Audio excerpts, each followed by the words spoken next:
So welcome back guys, this side Priyanshu और आज हम सॉल्व करने जा रहे हैं आज का पीओटीटी क्वेश्चन लीड कोड का। आज का जो क्वेश्चन है गाइस वो इजी क्वेश्चन है। इसको मतलब हम कांस्टेंट टाइम में देखें, कांस्टेंट टाइम में इसको कैसे कर सकते हैं। बाकी इसका सिंपल सा कोड है तो आप सब लोग इसको आराम से कर लेंगे। देखो सिंपल सा, अगर इसका पहला वाला कोड देखें जो कांस्टेंट टाइम में ना हो, जो ओ ऑफ एन का जो सॉल्यूशन है वो क्या होगा। देखो उसने क्या बोला है क्वेश्चन में, उसने क्वेश्चन में ये बोला गाइस कि you are given a positive integer n और m, define two integers as follows. उसने दो इंटीजर को फॉलोज मतलब एक दो इंटीजर की डेफिनेशन निकाली है, एक नम्स वन की और नम्स टू की। नम्स वन क्या है, sum of all integer in the range 1 to n both inclusive that are not divisible by m। मतलब कि नम्स वन की डेफिनेशन उन्होंने क्या निकाली है कि वो सारे उन सारे मतलब एक रेंज दे रखी है 1 to n, तो उन सारे नंबर्स का सम जो नॉट डिविजिबल बाय m हो, नॉट डिविजिबल बाय m। ठीक है गाइस। और एक दूसरा क्या दे रखा है, नम्स टू, जो डिविजिबल बाई एम हो। इन दोनों का आपको क्या करना है, सम, इन दोनों का क्या करना है आपको, डिफरेंस निकाल के, मतलब इन दोनों का डिफरेंस निकाल के आपको रिटर्न करना है। ठीक है, मतलब आपको nums one minus nums two निकालना है। ठीक है, अब देखो सिंपल सा, इसको आप सिंपल से कर सकते हो। एक लूप लगाओगे आप 1 to n। ठीक है, 1 से लेके n तक निकालोगे। एक बार आप निकाल लोगे जो डिविजिबल है, एक बार आप निकाल लोगे जो डिविजिबल नहीं है, सम निकाल लोगे दोनों का। और आप जो क्या बोला, नम्स वन की डेफिनेशन क्या है, जो नॉट डिविजिबल है, नॉट डिविजिबल वाले में से आप माइनस कर देंगे नम्स टू को। तो सिंपली ओ ऑफ एन में ये हो जाएगा गाइस। ठीक है, एक लूप लगेगा डिविजिबल के लिए, दूसरा वाला लूप लगा देना, मतलब ये लूप खत्म होने के बाद ये टाइम कॉम्प्लेक्सिटी क्या हो जाएगी, O of n plus O of n is equals to O of n. ठीक है, लेकिन नहीं, हमें इस क्वेश्चन को सॉल्व करना है कांस्टेंट टाइम में। तो वो कैसे करेंगे हम देखो समझते हैं। तो इसके लिए एक सिंपल सी मैथमेटिक्स है, वो मैथमेटिक्स को समझते हैं गाइस। देखो मैथ्स क्या है, देखो आप मेरे को एक बात बताओ कि अगर कोई नंबर n है वो m से डिविजिबल कब होगा, मतलब कोई नंबर m से डिविजिबल कब होगा, जब वो m का क्या होगा, मल्टीपल होगा। ठीक है, देखो अगर हम 2 की टेबल लिखें, 2 into one is equal to two, 2 into two 4, ये 4 जो है नंबर 2 से डिविजिबल कब हो रहा है, 2 से डिविजिबल कब हो रहा है, ये 2 का मल्टीपल है। ठीक है, 2 की टेबल में आ रहा होगा तभी तो हो रहा है। तो मतलब कि यहां से हमें क्या समझ में आ रहा है कि कोई भी नंबर अगर कोई नंबर किसी पर्टिकुलर नंबर से डिवाइड हो रहा है, दैट मीन्स वो उसका मल्टीपल होगा। ठीक है, तो देखो n इंटू एम इंटू के, कोई भी एक नंबर n है, ठीक है, जो डिविजिबल होगा अगर m से, अगर डिविजिबल होगा m से, कोई नंबर n है, ये n डिविजिबल होगा m से, वो मल्टीपल होगा n का। अब m का, तो अभी k क्या है, k आप कोई भी इंटीजर ले सकते हो, any integer, any integer guys. जो स्टार्टिंग होगा 1 भी हो सकता है, 1 से लेके चलता जाएगा, जो 0 भी हो सकता है और आपका नेगेटिव भी हो सकता है। ठीक है, तो मतलब कि अगर कोई नंबर डिविजिबल हो रहा है m किसी नंबर से, तो वो उसका मल्टीपल होगा फॉर श्योर। ठीक है, तो देखो एक चीज समझते हैं। हमें क्या निकालना है, नम्स वन की डेफिनेशन क्या है, नम्स टू की डेफिनेशन है कि सारे डिवाइड हो रहे हैं। अब देखो मैंने क्या बोला, अब यहाँ पे k की वैल्यू पुट करते हैं 1, जब k की वैल्यू पुट करूंगा तो क्या होगा, m डिविजिबल होगा, 2m डिविजिबल होगा, 3m डिविजिबल होगा, 4m डिविजिबल होगा, ऐसे करते करते कहां तक जाएंगे, अगर मान के चलते हैं t तक जाएगा, ये tm तक। ठीक है, tm तक जाएगा, मतलब ये वो नंबर हम निकाल रहे हैं जो डिविजिबल होंगे m से। पहले नम्स टू निकाल रहे हैं हम। ठीक है, नम्स टू निकालना है गाइस। देखो यहां से लेंगे m कॉमन, ये आएगा 1 plus 2 plus 3 plus 4 plus 5 dash dash dash dash tn।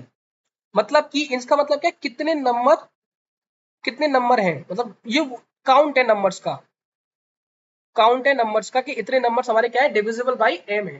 ठीक है, अब ये क्या सम ऑफ नेचुरल नंबर का फॉर्मूला नहीं हो गया guys, sum of natural number का फॉर्मूला नहीं हो गया ये। हाँ, ये सम ऑफ नेचुरल नंबर का फॉर्मूला हो गया। तो मैं क्या यहाँ पे ये लिख सकता हूँ, m into T into T plus 1/2।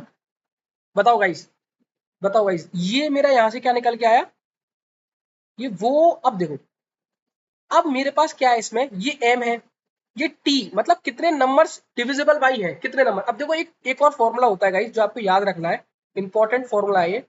देखो अगर आपको निकालना है कभी 1 से लेके n तक, 1 से लेके n तक कितने ऐसे नंबर हैं जो m से डिवाइड होंगे, कितने ऐसे नंबर है जो m से डिविजिबल हैं, तो उसके लिए सिंपल सा फॉर्मूला होता है guys n upon m। Floor value निकालते हैं, पर जावा में n बाई एम ही लिखेंगे तो ये फ्लोर वैल्यू देता है n बाई एम। n क्या है, वो नंबर, और m क्या है गाइस, m क्या है कि मतलब किससे डिविजिबल होंगे।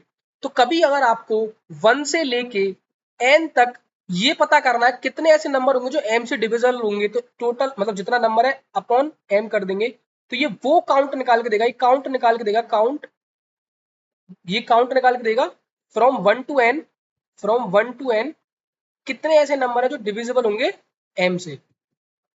ठीक है, तो अगर मैं इस ये t तो निकालना है, मतलब कितने ऐसे नंबर थे t, तो मैं t की वैल्यू पुट कर सकता हूं n by m in equation first, in equation first.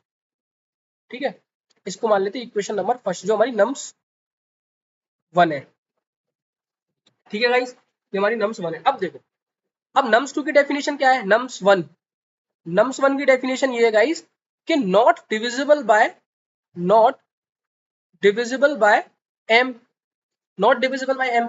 अब नॉट डिविजिबल m बाय कैसे निकाल सकते हैं, देखो टोटल सम अगर हमें पता है, टोटल सम अगर हमें पता है guys, total sum, total sum का फॉर्मूला क्या हो जाएगा, 1 से लेके n तक का टोटल सम निकाल सकता हूँ ना, n into n plus 1/2 sum of natural number, as simple as that. ठीक है, अगर टोटल सम में से, टोटल सम में से मैं वो माइनस कर दूं जो डिविजिबल बाय m है, जो डिविजिबल बाय m है गाइस, तो मेरे पास वो निकल के नहीं आ जाएंगे नॉट डिविजिबल वाले, फॉर श्योर। ठीक है, तो देखो टोटल सम कितना आता है, n इंटू n प्लस 1/2 में से अगर मैं माइनस कर दूं डिविजिबल वाले कौन से, नम्स 2, तो मेरे को क्या मिल जाएगा, नम्स 1 मिल जाएगा। बताओ guys, that is second equation, equation number 2। अब देखो सिंपल सी बात है, मेरे पास नम्स 1 की वैल्यू है, मेरे पास नम्स 2 की वैल्यू, मेरे को क्या रिटर्न करना है, नम्स 2 रिटर्न करना है, ये मेरे को कैलकुलेट करना है गाइस। ठीक है, तो अब अगर मेरे को नम्स 1 की वैल्यू निकालनी है, नम्स 1 की वैल्यू कितनी है, देखो गाइस नम्स 1 की वैल्यू अगर हम देखें तो नम्स 1 की हमारे पास वैल्यू थी व्हाट, एक सेकंड गाइस, ये हमारे पास नम्स 1 की वैल्यू निकल के आई है n into n plus 1/2 minus of nums 2 minus of nums 2, हमें ये निकालना है। तो ये क्या हो जाएगा, n into n plus 1/2 minus 2 of nums 2, ये इक्वेशन बन गई हमारी फाइनल इक्वेशन। अब नम्स 2 की वैल्यू हमारे पास है, नम्स 2 की वैल्यू हमारे पास गाइस है, और नम्स 2 की वैल्यू क्या है, n into n plus 1/2 minus of 2 into m into t into t plus 1/2। ठीक है गाइस, यहाँ से ये 2 से कट जाएगा 2, तो अब हमारे पास क्या है, m की वैल्यू देखो, यहाँ पे हमारे पास नंबर कितने थे, 10 थे। देखो अगर हम इसको यहाँ पे देखें तो हमारे पास n कितना दे रखा है, 10 दे रखा है, और m कितना दे रखा है, 3 दे रखा है। तो मेरे को इतने नंबर निकालने हैं, काउंट निकालना उन नंबर्स का जो डिविजिबल बाई 3 हो।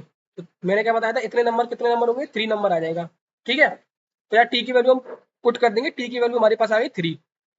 तो गाइज ये कितना हो गया, 10 इंटू 11/2, मतलब n की वैल्यू हमारे पास 10 है और m की वैल्यू कितनी है, 3 है, और ये कितना हो जाएगा, 3 इंटू 4। ठीक है, तो ये कितना हो जाएगा, 2 से कट गया ये 5 time, 55 minus 36 which is equal to 19, तो 19 ही हमारा आंसर होगा गाइज। तो गाइज ये स्टार्ट का इसका कोड करते हैं, देखो टी हमें निकालना पड़ेगा, टी कितने से नंबर डिविजिबल बाई कितने होंगे, n बाई m हो जाएगा वो। ठीक है, ये हमें काउंट निकाल के देगा कितने नंबर जो 1 से लेके n तक डिविजिबल बाई m है, उस पर हमें क्या रिटर्न करना है, सिंपल नम्स 1, नम्स 1 हमारा कितना था, जो अभी हमने फॉर्मूला डिराइव करा, n प्लस 1/2। ठीक है, n इंटू n प्लस 1/2। अब माइनस कर देंगे क्या इसमें से हम, इसमें से हम माइनस क्या कर देंगे गाइस, इसमें से हम माइनस कर देंगे m इंटू, इसको ले लेते हैं पूरा यहाँ पे। ठीक है, और यहाँ पे हो जाएगा m इंटू टी प्लस 1, यही तो हो जाएगा, बताओ t+1, इसके ऊपर करते हैं रन, सबमिट करते हैं इसको एक बार। So guys, this is all about this question. इसकी time complexity constant O of 1, that is guys, thank you.